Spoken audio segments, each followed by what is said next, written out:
وقت بول دیا نا. اچھا بھائی, کیا امداد جمع کرنے والا خود استعمال کر سکتا ہے؟ ایک شخص نے لوگوں کی مدد کے لیے امداد اکٹھی کی, اگر وہ خود ضرورت مند ہو تو کیا وہ اپنے استعمال میں لا سکتا ہے؟ محمد فیضان انڈیا سے. بالکل نہیں لا سکتا, قطعاً اس کی اجازت نہیں ہے. کیونکہ دو وجہ سے اجازت نہیں ہے. ایک تو یہ کہ جب اس نے کہا کہ میں لوگوں کی مدد کے لیے مجھے پیسے دو, تو وہ لوگوں کی طرف سے وکیل بن رہا ہے رقم پہنچانے کا, اور وکیل خود نہیں تصرف کر سکتا اپنے لیے. یہ ایک اصول ہے فقہا کا کہ وکالت کا مطلب ہے کہ آپ درمیان میں واسطہ بن رہے ہیں دوسروں تک رقم پہنچانے کا, ٹھیک ہے نا. دوسری بات یہ کہ اس کا نقصان بہت ہے, اس سے حرام خوری کا بہت بڑا دروازہ کھلتا ہے. بہت سے لوگ ہم نے دیکھے ہیں اپنی زندگی میں جنہوں نے چندے کے نام پہ لوگوں سے رقمیں لینا شروع کر دیں, اور پھر خود گھر میں کوئی پریشانی آئی تو وہی پیسے وہاں استعمال کرنا شروع کر دیا. ان کے پاس تو لاکھوں روپے رکھے ہوتے ہیں, پھر ان کی نیتیں خراب ہوتی ہیں, پھر پراپرٹی, کیونکہ ضرورت کی تو کوئی انتہا ہے نہیں.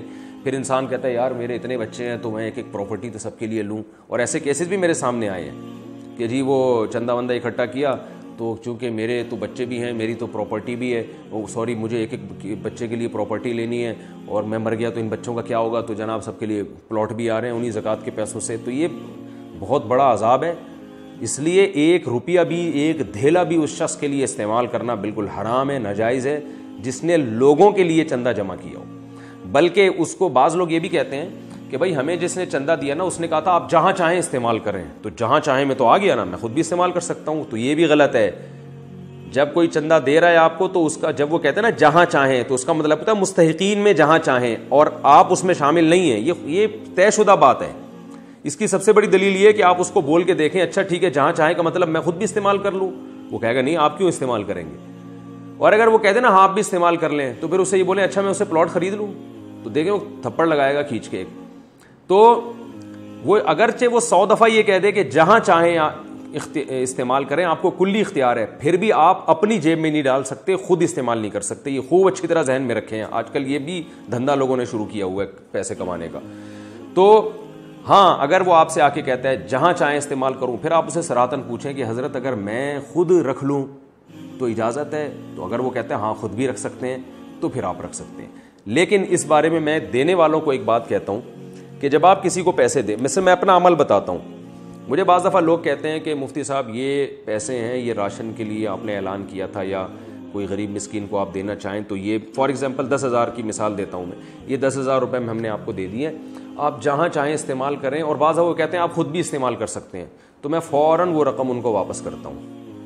میں کہتا ہوں بھائی آپ مجھے امتحان میں نہ ڈالیں, آپ مجھے آزمائش میں نہ ڈالیں.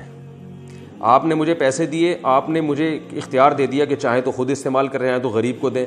بعض دفعہ ایسے ہوتا ہے انسان کو کوئی بڑا مستحق مل رہا ہوتا ہے, غریب مل رہا ہوتا ہے, اور انسان کے دل میں لالچ آتی ہے کہ یار دینے والے نے کہا تھا خود بھی کر سکتے ہیں, اس کو بھی دیں. تو اس لالچ میں, اس آزمائش میں آپ ہمیں کیوں ڈال رہے ہیں؟ تو کسی نے کسی کو ہدیہ دینا ہے تو سیدھا سیدھا بولے بھائی آپ کے پیسے ہیں بس. جب کوئی مثال کے طور پر مجھے کوئی 10,000 روپے لا کے دے اور کہے مفتی صاحب یہ آپ کو گفٹ ہے, تو جب میری ملکیت میں آ گئے تو پھر تو میں ویسے بھی جہاں چاہے استعمال کروں, میں خود کھاؤں, میں بچوں کو کھلاؤں, میں زکوٰۃ میں کسی کو دے دوں, وہ میں صدقہ کر دوں. تو بات جو ہے نا کلیئر کرنی چاہیے. دینے والوں کا بھی بڑا قصور ہے, وہ نا اگلے کو اس کنفیوژن میں ڈال دیتے ہیں, کنفیوز کر دیتے ہیں. آپ صاف لفظوں میں بتائیں کہ یہ پیسے آپ کو ہدیہ ہیں تو بس آپ کو ہدیہ ہیں, پھر جہاں چاہیں کا لفظ ایڈ کرنے کی ضرورت ہی نہیں ہے. بھئی یہ آپ کو گفٹ ہے, یہ آپ کو ہدیہ ہے, یہ ہماری طرف سے آپ کے لیے ایک تحفہ ہے. بس تحفے کا مطلب یہ ہوتا ہے کہ آپ جہاں چاہیں استعمال کریں. پھر یہ دم لگانے کی ضرورت ہی نہیں ہے کہ جہاں چاہیں, طرف سے آپ بہت اچھے لگ رہے ہیں ہمیں, یہ ہو گیا بھائی گفٹ ہو گیا.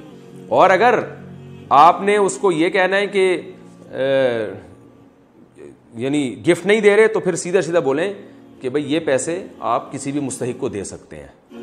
تو یہ یعنی اس میں پھر یہ کہنا کہ چاہے آپ استعمال کریں چاہے کہیں اور استعمال کریں, یہ نہ کہا کریں, یہ بہت غلط چیز ہے. تو دینے والوں کا بھی قصور ہے, وہ واضح نہیں کرتے, اور لینے والوں کا بھی قصور ہے, بعض دفعہ وہ بھی صحیح بات کلیئر نہیں کرتے. تو یہ پیسوں کے لین دین میں شریعت میں بہت زیادہ معاملے کو صاف رکھنے کا حکم ہے. آپ کو بہت سے لوگ ہم نے دیکھے اپنی زندگی میں, چندے کے نام پہ انہوں نے جائیدادیں بنا لی ہیں, اور وہی کر کے کہ بھائی ہمیں بھی تو ضرورت ہے, اور اپنے رشتہ داروں کو نوازا جا رہا ہوتا ہے, اپنے سارے چچے ماموں تائے بیٹھ کے کھا رہے ہوتے ہیں. تو دینے والے بھی آج کل ایسے ہوتے ہیں کہ نہ کسی پر کوئی اعتماد, کوئی کوئی ان کا کرائٹیریا نہیں ہے، جو بھی اٹھ کے چندہ شروع کر دے اس کو پکڑانا شروع کر دیتے ہیں. تو اس میں بہت زیادہ احتیاط کی ضرورت ہے.